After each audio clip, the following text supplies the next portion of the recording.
बातमी आहे येवल्यामधून। येवला शहरातील पाणी पुरवठा ठप्प करण्यात आलाय। साठवण तलावाने तळ गाठला आहे।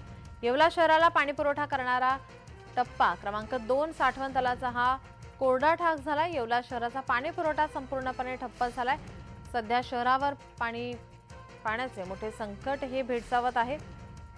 गुरुवारी 28 मार्च रोजी रात्री उशिरापर्यंत साठवण तलावात पाणी येण्याची शक्यता आहे। पाणी पुरवठा हा ठप्प झाला असल्याने नागरिकांची पाण्यासाठी धावाधाव सुरू आहे।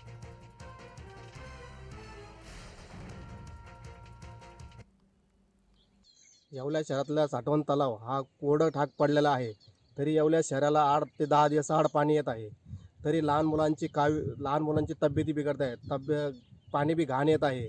त्याच्यामुळे लहान पोरांची तब्येत बिघडत आहे, काविळे होत आहे, पोट दुखत आहे, डोकं दुखत आहे आणि असे भरपूर आजार होत चाललेले आहे। तसेच नगरपालिका व शासनाने येवला शहराच्या तलावात पाणी साठवण तलावात लवकरच्या लवकर पाणी कसं यावं आणि कसं पाणी स्वच्छ मिळावं प्रत्येक नागरिकांना याची सरकारने नोंद घ्यावी।